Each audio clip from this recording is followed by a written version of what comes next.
देखिए, करवा चौथ इसकी जो परंपरा है यह बहुत ही प्राचीन काल की है, बहुत ही पुरानी है। जैसा हम लोग पौराणिक आख्यान देखते हैं, पौराणिक आख्यानों के अनुसार जब पांडव वनवास में थे और वनवास के समय में जब शक्तियाँ अर्जित करने के लिए अर्जुन इंद्रकील पर्वत पर गए, तो द्रौपदी को अनायास ही बहुत चिंता होने लगी, क्योंकि इंद्रकील पर्वत जो है, जैसा कि नाम से ही आप जान रहे हैं कि बहुत ही कठिन दुर्गम पहाड़ी थी। वहाँ पर किसी के लिए भी जाना बहुत दुस्सह था, बहुत कठिन था।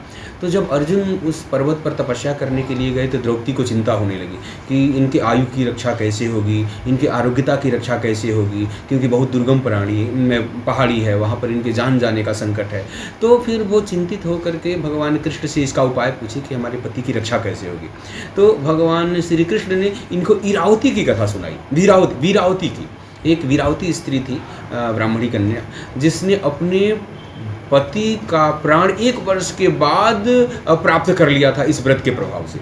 और स्वयं द्रौपदी ने इस व्रत को किया और उस व्रत के प्रभाव से अर्जुन जो है वो इंद्रकील पर्वत से पूरा समर्थवान होकर के पूर्ण आरोग्यता के साथ लौटे और शक्तियाँ अर्जित करते हुए लौटे। तो यही पारंपरिक आधार है इसका, यही परंपरा है, यही पौराणिक कथाएं हैं। इन्हीं कथाओं को आधार बना करके, और चूँकि हमारा ये सनातन धर्म है, यह विश्वास पर है, पौराणिक आधारों पर है, तो पुराणों में यह आधार बहुत बड़ा एक संबल प्राप्त है कि इसको करने वाले के पति को दीर्घायुष्य प्राप्त होता है, सुख शांति समृद्धि प्राप्त होती है, जीवन में सौभाग्य जो है अनुकूल रहता है, सर्वविध अनुकूलता बनी रहती है, सुखद दाम्पत्य रहता है। देखिए, प्रत्येक स्थानों पे थोड़ा सा अंतर होता है, क्योंकि सबका क्षितिज अलग अलग है। तो आप वाराणसी में चूँकि हम लोग बात करते हैं, तो वाराणसी की अगर बात करें तो वाराणसी में 8 बजे चंद्रमा का उदय होना है, और इसके आसपास के क्षेत्रों में भी कोई बहुत असर नहीं पड़ेगा, 1-2 मिनट आगे पीछे की बात है। जो सुदूरवर्ती क्षेत्र हैं वहाँ पर उनका जो देशांतर है, जो अंतर होता है दो स्थानों का, उन स्थानांतर जन्य कुछ